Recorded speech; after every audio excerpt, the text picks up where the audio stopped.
আমির মুবিয়া। আমির মুবিয়া কেমন লোক ছিলেন? ইতিহাস সাক্ষী দেয় সবচেয়ে বেশি প্রিয়তম, বেশি মহব্বত করতেন আমির মুবিয়া আল্লাহ রাসূলকে নিজের জীবনের চেয়েও বেশি। সুবহানাল্লাহ বলবেন। আমির মুবিয়ার প্রসঙ্গে কোনো কথা বলা ঠিক না। সাহাবায়ে কেরামদের সমালোচনা করা যাবে? যেই ব্যক্তি সাহাবায়ে কেরামদের সমালোচনা করবে ওই ব্যক্তির ঈমানের ভিতরে ঘাটতি আছে। এখন আসুন আমরা কিভাবে আমির মুবিয়ার সমালোচনা করি? কখনো করা যাবে না। আমির মুবিয়া আল্লাহর নবী নবী মুহাম্মদুর রাসূলুল্লাহ সাল্লাল্লাহু আলাইহি ওয়াসাল্লামের ওহী লিখতেন, যেটাকে বলা হয় কাতেবে ওহী। আল্লাহর নবীর প্রতি যে ওহী আসতেন না, এই ওহীগুলা আমির মুবিয়া দিলেন। এই জন্য তাকে একটা পরিচয় হচ্ছে কাতেবে ওহী, ওহী লিখতেন তিনি। আমির মুবিয়া আল্লাহ রাসূলকে অত্যাধিক ভালোবাসতেন। একদিন হঠাৎ আল্লাহ রাসূল আমির মুবিয়াকে ডেকে বললেন, আমির মুবিয়া, তুমি আমাকে এত ভালোবাসো, এত মহব্বত করো, কিন্তু তোমার যে আওলাদ হবে সে আমার বংশধরকে, আমার আওলাদকে ধ্বংস করে দিবে। আমির মুবিয়া চোখের পানি ছেড়ে দিয়ে বললেন, ইয়া রাসূলুল্লাহ, ইয়া হাবিবাল্লাহ, আপনি এটা কেমন কথা বললেন? আমার বংশধর, আমার আওলাদে আপনার আওলাদকে ধ্বংস করবে এবং ইসলামটাকেও ধ্বংস করবে, এটা কেমন কথা? আমি তো আপনাকে আমার নিজের জীবনের চেয়েও বেশি মহব্বত করি, বেশি ভালোবাসি, এটা তো কোনোদিন হতে পারে না। নবী গো, ও নবী, আপনি জেনে রাখুন আমি কোনোদিন বিয়া শাদী করব না। আমার জীবনে প্রতিজ্ঞা করলাম আমি বিবাহ শাদী আর করব। বিবাহ শাদী যদি নাই করে তার ছেলে মেয়ে কোথা থেকে আসবে? আর এই ছেলে মেয়ে না আসলে আপনার বংশধরকে, আপনার ইসলামকে কিভাবে ধ্বংস করবে? ইতিহাস সাক্ষী দেয় আমির মুবিয়া যেদিনকার থেকে ইসলাম গ্রহণ করেছে ওই দিনকার থেকে আল্লাহর নবী মুহাম্মদুর রাসূলুল্লাহ সাল্লাল্লাহু আলাইহি ওয়াসাল্লামের পিছনে 5 ওয়াক্ত নামাজ আদায় করতেন। এক ওয়াক্ত নামাজ কোনোদিন কাজা হয় নাই, এমনকি তাকবীরে উলাও পর্যন্ত কোনোদিন যায় না।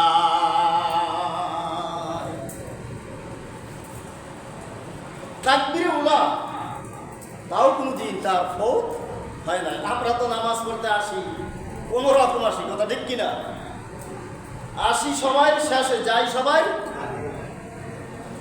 এরকম আসি কি আসে না? নামাজ পড়তে আসতেছি সবার শেষে, এত সকালে যাই কি লাভ? গেলে তো ওয়াজ শোনা লাগবে না, হুজুরের কথা শোনা লাগবে না, এই ওয়াজ শুনে আমল করা লাগবে না, এত ঝামেলায় কি দরকার আছে?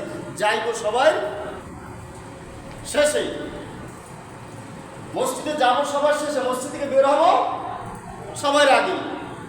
এইখানে এমন লোক আছে সালাম ফিরাবার সাথে সাথে মসজিদ ফাঁকা হয়ে যায়, কথা ঠিক কিনা? সুন্নাত নামাজ পড়া লাগে কি লাগে না? অনেক যুবকরা আছে, যুবক সুন্নাত না পড়ে সালাম ফিরাবার সাথে সাথে রাস্তা ভর্তি, মসজিদ খালি। সুন্নাত পড়া লাগে না? ও যুবক, কয়দিন বেঁচে থাকবা? তাকিয়ে দেখো গতদিন তার আগের দিন কত যুবক চেয়েছিলাম অধিকার, হয়ে গেছি। অধিকার পালন করতে গিয়ে অনেক ছেলেদের জীবন দিতে হচ্ছে, কথা ঠিক কিনা? জীবন দিয়ে দিছি। কয়দিন বেঁচে থাকবা? সামান্য একটা চাকরির জন্য জীবনটা দিতেছ, দুনিয়ায় সুখে থাকার জন্য, দুনিয়ায় ভালো থাকার জন্য। চাকরি পাইলে তুমি ভালো একটা পজিশন হয়ে যাবে, ভালো বাড়ি গাড়ি করতে পারবে, এই দুনিয়ার আরাম আয়াসের জন্য তোমার জীবনটা তুমি বিলিয়ে দিয়েছো। একবারও চিন্তা করছো কিনা যে কবরের জিন্দেগি, যেই জিন্দেগিতে হাজার হাজার বছর থাকতে হবে, ওই জিন্দেগির জন্য কি করলাম? দুনিয়ার জিন্দিগির জন্য বহুত কিছু করলে, চেয়েছিলাম অধিকার, হয়ে গেছি। অনেক ছেলেরা চলে গেছেন কবর, গেছে কি না? মিথ্যা বললাম নাকি? যারা দুনিয়ার থেকে চলে গেছেন আমরা তাদের জন্য দোয়া করি, আল্লাহ যেন তাদেরকে ব্যস্ত করে জান্নাত দান করেন। সকল বলুন আমিন। যদিও দুনিয়ার লাইনে তারা জীবনটা দিয়েছে, তারপর আমরা তাদের জন্য দোয়া করি। এলাকার উম্মাতের দল বলতে চেয়েছিলাম দুনিয়ার জন্য জীবন দিতেছে, আর আমিরে মুবিয়া আল্লাহর নবীর প্রেমে পরে একত্র নামাজ কামাই দেয় নাই, তাকবীরে উলাও বাদ দেয় নাই। আমরা নামাজ ঠিক মতো পড়তে আইসাও আবার সুন্নাত পড়ি না, মসজিদ থেকে তাড়াতাড়ি বের হইয়া যায়। বন্ধুরা আমার, ঘটনা কিরমে আমিরে মুবিয়া 3 দিন পর্যন্ত মসজিদে যায় না। 6 দিন, 3 দিন পর্যন্ত মসজিদে যায় না। আল্লাহর নবী চিন্তা করতেছেন আমিরে মুবিয়ার কি হইল, যেই লোকটা এক ওয়াক্ত নামাজ বাদ দেয় না, তাকবীরে উলার সাথে নামাজ আদায় করে, ওই লোকটা আজকের 3 দিন পর্যন্ত মসজিদে আসে না। কারণটা কি? কি কারণ? খোঁজ দিতেছে। হযরত সাদ রাদিয়াল্লাহু তাআলা আনহুকে আমিরে মুবিয়ার বাড়িতে পাঠাইলেন, সাদ তুমি যাও যাও আমিরে মুবিয়ার খবর নিয়ে আসো, কি হলো সে নামাজ পড়তে আসে না। সাদ রাদিয়াল্লাহু তাআলা আনহু আমিরে মুবিয়ার বাড়িতে গেলেন, বলতেছে ভাই আমিরে মুবিয়া, আল্লাহ রসুল আপনার সংবাদটা জানতে চেয়েছেন, আপনি কেন মসজিদে যান না, কেন আল্লাহ রসুলের সাথে দেখা সাক্ষাৎ হয় না, এই জন্য আমাকে আপনার সংবাদ দেওয়ার জন্য পাঠাইছে, কি হয়েছে? কথা শোনা মাত্র আমিরে মুবিয়া এক দৌড় দিয়েছে, দৌড় দিয়ে আল্লাহ রসুল মসজিদে নববীতে বসে আছেন। আমিরে মুবিয়া মসজিদে নববীতে গিয়া বলতেছেন, ইয়া রাসূলুল্লাহ, ইয়া হাবিবাল্লাহ, আপনি আমাকে সংবাদ দিয়েছেন, আমি সংবাদ পাওয়ার সাথে সাথে আমিরে মুবিয়া আপনার দরবারে উপস্থিত হয়ে গেলাম।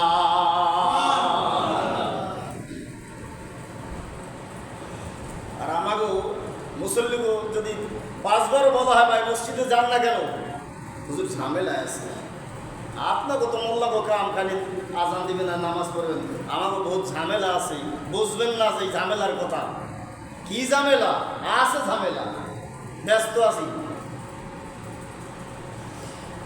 অনেকে বলছি আর এরকম জবাব পেয়েছি, যার কারণে বললাম। এরকমের জবাব পেয়েছি অনেক মুসল্লিদের কাছ থেকে, ঝামেলা আছি, অসুবিধা আছে, মসজিদে যাওয়া যাবে না। আল্লাহ না করুক ওই সময় যদি আজরাইল চলে আসে, বলবো আমি ঝামেলা আছি, আজরাইল পরে আসো, সময় দেবে। আজরাইল সময় দিয়ে যাইবে গা, ফেরত যাইবে গা, তিনজন ব্যস্ত আছে, ঝামেলা আছে, তো আজকে থাক, আমি কয়েকদিন পরে আসি। অমন করবে কি না? হ্যাঁ, আহা, 1 সেকেন্ডের জন্য স্যার দিব না। ইয়া রাসূলুল্লাহ, ইয়া হাবিবাল্লাহ, আমি তো মসজিদে আসতে পারি নাই, আমি অসুস্থ। কি অসুস্থ? ইয়া রাসূলুল্লাহ, ইয়া হাবিবাল্লাহ, একটু অসুস্থ হয়েছি, বলতে তো একটু লজ্জা লাগে। বলো বলো কি হয়েছে, বলো তুমি আমার কাছে বলো। কয় আমার প্রস্রাবের রাস্তায় একটা অসুখ হয়ে গেছে, আগের যুগে বলতো এই অসুখটাকে গনোরিয়া, এমন একটা অসুখ হয়েছে, আমি মনে হয় বাঁচব না। ইয়া রাসূলুল্লাহ, ইয়া হাবিবাল্লাহ, আপনি আমার জন্য দোয়া করেন, মনে হয় আমি বাঁচব না, যে অসুস্থ হয়ে গেছি। আমার নবী, আপনার নবী, বিশ্ব নবী, নবী মুহাম্মদুর রাসূলুল্লাহ সাল্লাল্লাহু আলাইহি ওয়াসাল্লাম তিনি বলেন, মুবিয়া তুমি বিয়া করো, সুস্থ হয়ে যাবে। সুবহানাল্লাহ বলেন। আছে এমন এমন রোগ আছে, যখন কোনো ছেলে বিয়া করে রোগ ভালো হয়ে যায়। মেয়েদের এমন এমন রোগ আছে, যখন বিবাহ শাদী হয়ে যায়, রোগ ভালো হয়ে যায়। আল্লাহ রাসূল ডাক দিয়ে বলেন, তুমি মরবে না, তুমি বেঁচে থাকবে, তুমি বিয়ে করো। তাই না, না আমি বিয়ে করব না, আমি যদি বিয়ে করি আমার বংশধর থেকে যদি কোনো সন্তান চলে আসে তাহলে আপনার ইসলামকে ধ্বংস করে দিবে, আপনার আওলাদকে নির্মমভাবে হত্যা করবে, আমি বিয়ে করব না। না না আপনি বিয়ে করেন। আবার আমির মুমিনিন আল্লাহ রাসূলের দরবারে প্রশ্ন করলেন, ইয়া রাসূলুল্লাহ, ইয়া হাবিবাল্লাহ, বিয়ে যা করব এমন কোন মহিলা আছে কিনা যার বাচ্চা কাচ্চা হয় না?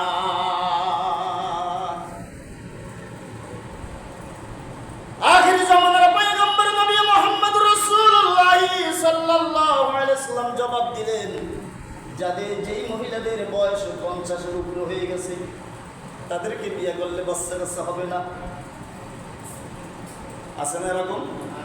হ্যাঁ, নবীর উম্মতরে দাও, বাচ্চা দেওয়ার মালিক কে?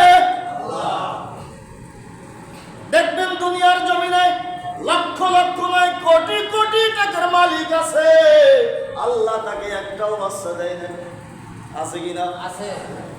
আবার দেখবেন আমার মতো ফকিনি বাচ্চা 5টা, সুবহানাল্লাহ বলেন, এরকম আছে কিনা?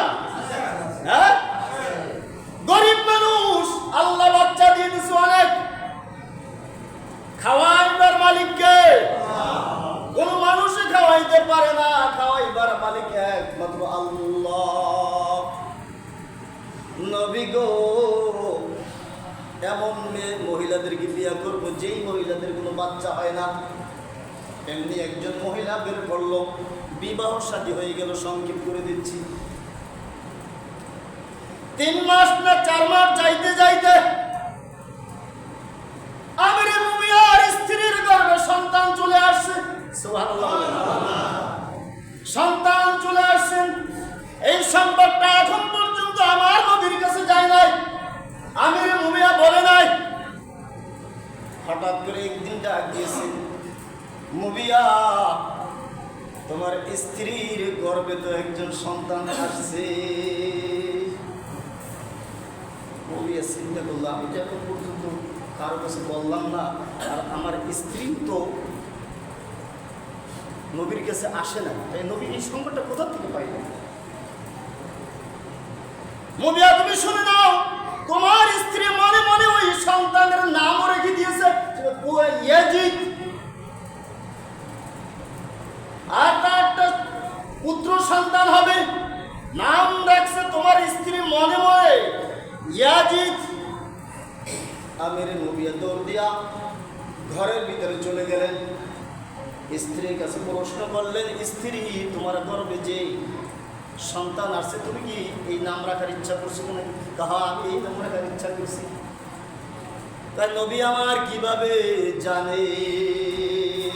আমার নবী কি ভবিষ্যতের সংবাদ দিতে পারে কি পারে না? আরে কোন পাগলে বলে নবী, আরে কোন পাগলে বলে নবী গায়েব জানে না।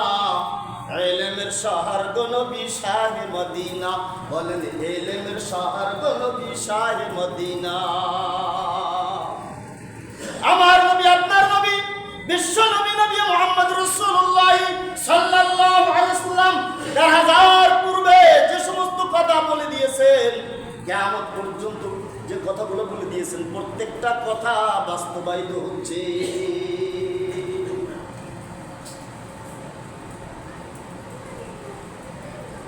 আমিরে মুমিয়া,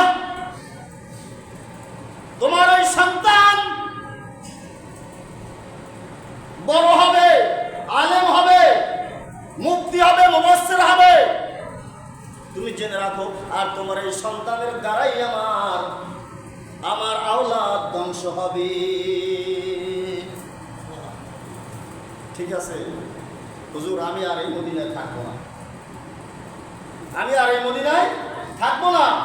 আমার সন্তান দিয়ে, আমার আওলাদ দিয়ে যদি আপনার আওলাদ ধ্বংস হয়, আমি এই মদিনায় থাকবো না। মাঝখানে আমির মুমিনিন আরো একটা কথা চিন্তা করেছেন, যখন সন্তানটা দুনিয়ায় আসবে, এই ইয়াজিদ যখন দুনিয়া আসবে, গলা টিপে সাথে সাথে মেরে ফেলবে। একথাও আল্লাহর নবী মুবিয়া মনে মনে, কিন্তু আল্লাহর নবী বলে দিয়েছেন তুমি মনে মনে এই কথা কিভাবে পোষণ করলে, তুমি যদি এমনি এমন কাজ করো তাহলে তুমি আমার উম্মত থেকে নাম কাটা হবে তোমার। জীব হত্যা কি মহা পাপ। তাই কি করবো হুজুর, আমি আর এই মদিনায় থাকবো না, এই মদিনা থেকে চলে যাবো। তাই তুমি মদিনা থেকে কোথায় যাবে, কত দূরে যাবে? আমিরে মুবিয়া বলতেছেন হুজুর আজকের শুক্রবার, আগামী শুক্রবার পর্যন্ত চললে যত দূর যেতে যাওয়া যায় তত দূর পর্যন্ত আমি যাব। ওখানে গিয়ে আমার ওই স্ত্রী এই সন্তান নিয়ে আমি ওখানে লালন পালন করব। ওখানে গিয়া আমি আমার এই সন্তানকে ইলমে দ্বীন শিখাবো, কোরআন হাদিস শিখাবো, যাতে করে আপনার আওলাদের প্রতি প্রেম ভালোবাসা আসে, মহব্বত আসে। এমনই কার্যক্রম আমি ওখানে গিয়ে শিখাবো। আল্লাহ রাসূলের কাছ থেকে বিদায় নিয়ে এক সপ্তাহ পর্যন্ত স্ত্রী সহকারে চলে গেলেন। কোথায় গেলেন? বর্তমানে যে শহরটা দামেস্কের ভিতরে গেলেন। সেখানে গিয়ে আমিরে মুবিয়া ওই দামেস্কের ভিতরে যে বড় মসজিদ ছিলেন ওই মসজিদের ইমাম হইছে। ওই শহর পরিচালনা করে কে? আমিরে মুবিয়া, সবচেয়ে বড় মসজিদের ইমাম। আমরা যে খুতবা করি সারি খুতবার ভিতরে কয়েকজনের নাম নেই, আপনাদের মনে আছে কিনা? হযরত আবু বকর আমিরুল মুমিনিন, হযরত আবু বকর রাদিয়াল্লাহু তাআলা আনহু, ওমর ইবনে খাত্তাব রাদিয়াল্লাহু তাআলা আনহু,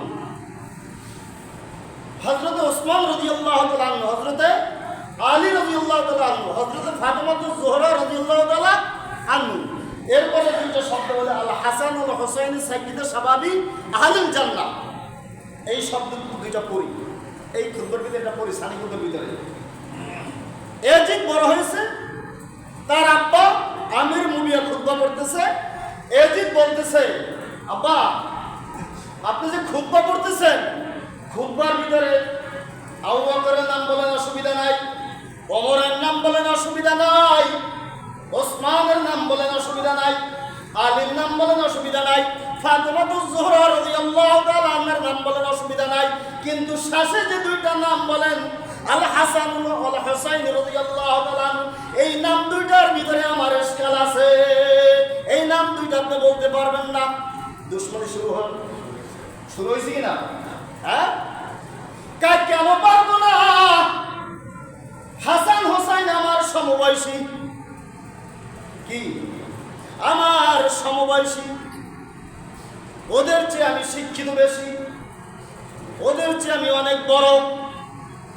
ওদের নাম যদি খুতবার ভিতরে বলেন, আমি এজিদ আমার নামটাও খুতবার ভিতরে বলতে হবে।